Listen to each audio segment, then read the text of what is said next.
Hey guys, we are in Genesis chapter 20, verses 1 through 18. We are going to cover the entire chapter, so it is still the first book of the Bible. It is the full chapter of 20, verses 1 through 18. And this time we are going to discuss Abraham being back at his old foolishness. So, this is shortly after the destruction of Sodom and Gomorrah, and Abraham has packed up everything and he is going to travel on. And he is journeying towards, he is journeying back towards Egypt, the region of Negev and Kadesh and Shur. Like he's in a particular area there. And while he is in this area, he is an alien in this area. So you gotta go, you gotta ask for permission to stay places and kind of, so as an alien, he's a stranger there. He's just not from that land. And he is there, and King Abimelech is the ruler of this land. And in verse 2, the king sees Sarah. And Sarah, my girl, is still so fly that kings are seeing her. They have their choice of women in the land. They're like, her, even in her 80s, her. Send her this way. She is that beautiful. And Abraham says of Sarah, he says about Sarah that this is my sister when the king asks. When the king's servants come and say, hey, who is this woman? He says, this is my sister. He's done it before and it didn't end well. It was a whole situation. And yet he has done it again. And so King Abimelech is like, bring her on to the castle. That's his sister. It's okay. Go on and bring her to me. And in verse 3, it says that God comes to Abimelech in a dream. This man is sleeping. He has a dream. And in this dream, there is a conversation that he has with God. And God says to him, you about to die, right? Yeah. You finna die, friend. Because the woman that you have, she's married. And that's against the rules. You cannot be with a married woman. That's against all the rules. We're not doing that. And Abimelech was like, wait a minute, Jesus. Wait a minute, Lord. Like, hold up, God. Are you going to destroy innocent people? Because I asked, and he said that's his sister, and she said that's her brother. I asked. I made sure we were straight. I did this with clean hands, and I made sure I checked first. This is not me being out of control. This is not me doing anything crazy. I'm innocent of this. They lied. It was the two of them together that lied and got me in this situation. And in verse 6, God says to him in the dream, yeah, I know you checked first. I know your hands are clean. I know your heart was in the right place, and I know you're going to be obedient. So it was me. I knew what was going on. I was waiting to see who was going to fess up, and nobody did. So I'm going to step in because I don't want you to be responsible for somebody else's foolishness. I'm going to give you the opportunity to redeem yourself. I stepped in. I kept you from touching her. I know you was thinking about calling her in and you didn't. And I know certain things were happening and they've been with you a time and you had room for it, but I kept you from sinning against me. Now, go and send her back to her husband because he's a prophet and he's going to pray for you. And when he prays, you're going to live. Everything's going to be okay. But you have to restore her. You have to make sure that you restore her, that you go back and you give everything back the way it's supposed to, and you do what I'm telling you to do. And that way, and if you don't, you're going to die. You keep her. If you don't make right this situation after this warning, you're going to die. So, of course, first thing in the morning, in verse 8, it says Abimelech rose early in the morning. He got up early to take care of this. And he called all his servants and told them, hey, I had this dream that I talked to God. God told me this woman is married. And he kept me from sinning. And I have to give her back. I have to restore this household and this marriage. And I got to step out of this or we're going to die. And so Abimelech calls Abraham in verse 9. Abimelech calls Abraham and said, what have you done? What did I do to you that made you think that you should bring this type of sin into my household? I didn't know that was your wife. If I had known it was your wife, I'd have never taken her. I would have never touched her. It never would have been a thing. And now you, by your lie, have caused me to sin. You, by your lie, could have put my life in danger. Make sure we are being honest. A lot of times we want to talk about being honest when it's like, girl, you don't be dressing right, or you don't smell good. Or we want to be honest about those things, but we don't want to be honest about the things that are going on that could potentially cause us harm. And in fact, when we do that, our lies or us trying to hide the truth or, sugarcoat things could lead somebody to a situation that's dangerous for them. Could put somebody in a world of trouble because we didn't want to be honest and tell them the truth. We didn't want to get in trouble. When we were kids, you used to lie to your parents because you didn't want to get in trouble because you forgot to take the chicken out, or you broke something in the house and now you coming up with this bird flew through the window story. Like, we got to make sure we're being honest about the things that we're doing, because if not, we could put other people in danger. If you forgot to do something, say it. If you did something that you shouldn't have done, tell the truth, because you don't know who is relying on you to be the truth, or relying on you for their own life. And when you lie, you rob them of the opportunity to make a sound, correct decision. And so in verse 10, it's like, what were you thinking when you did this? Like, this could have been my life. I could have sinned against God, and this could have been really bad for me. And in verse 11, Abraham is honest, and he tells him what he thinks. He said, look, I knew for certain y'all didn't believe in God here, and y'all wouldn't have any fear of harming me to get to my wife. Because you can't marry a married woman, but you can marry a widow. And I thought that you were going to kill me in order to get to her. I know who she is. I know she bad. I know my wife. I know she's gorgeous. I knew you were going to want her. And I just wanted to protect my life in the process.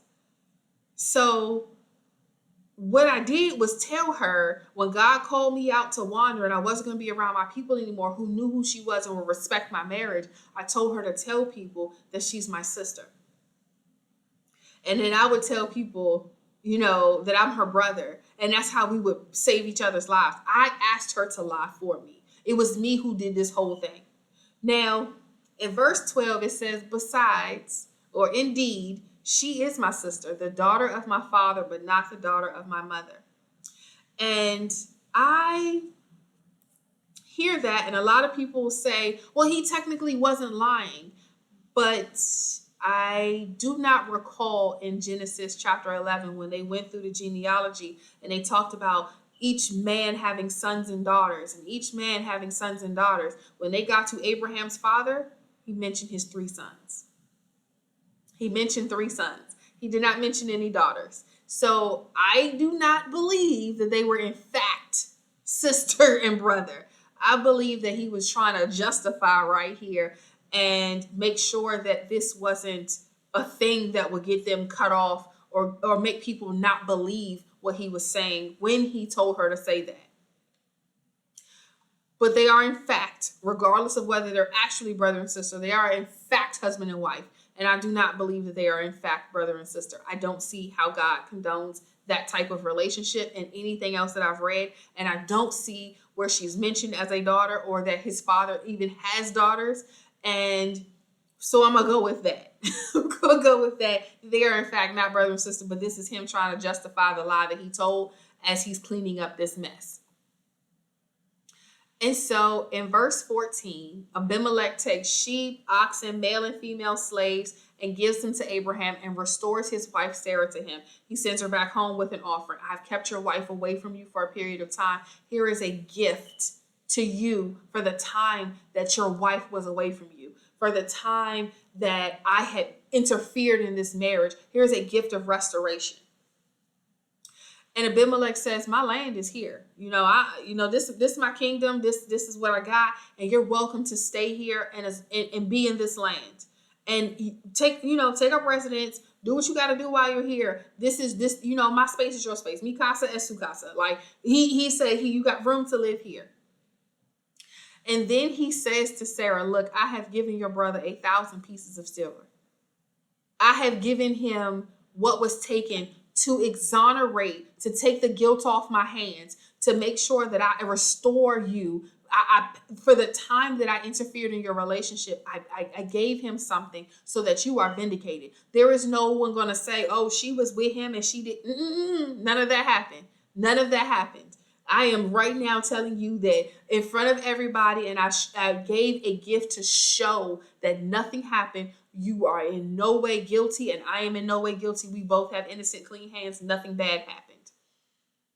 And so in verse 17, Abraham prays to God and God heals Abimelech. And this is how I know that there was a passage of time, because even though it doesn't say how long they were there and how long Sarah resided in the king's house, it says that in verse 17, that he healed his wife and female slaves as they bore children. He healed Abimelech, his wife, and the female slaves that they had, so that people could again have babies. It says in verse 18 that the Lord had closed up the wombs of the house of Abimelech because Abraham's wife was there, because Sarah was living in that house. God made it so that no one could conceive. And if you've ever been in a position where you are attempting to conceive, or you are not even attempting, but not really, but you're aware of how long it takes to determine if you've conceived or not. There was a period of time there for them to determine that everybody is unable to get pregnant. There are several months in place that it would take. It's not going to be a matter of days that you notice, because that's just not how the human reproductive system works. So there was a period of time that Sarah resided in the king's house, and because of that, everyone in the house was unable to have children, and that's what kind of signaled that something was wrong. And God heals them and restores them. So let's recap what we got here. Verses 1 through 18 is Abimelech, the king.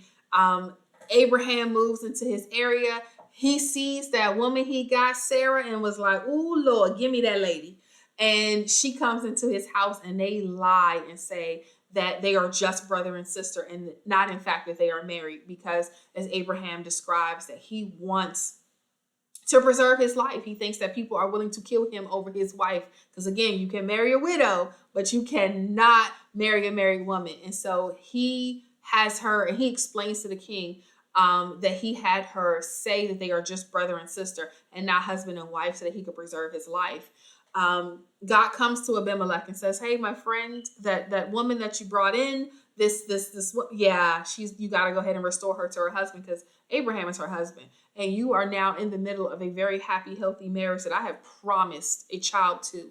And I need it to be clear that these are the parents of this child. So you got to get her out of your house. You got to get her on out of here. She got some work to do for me, and we're not going to be part of this foolishness."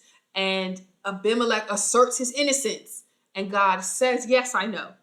I know. I was watching, I was in there, and I was just hoping that you guys would be able to handle this on your own and do the right things. And it's looking like that's not happening." Abraham didn't fess up. So go over there and talk to him about it. And they do. And what I want us to take away from this is tell the truth.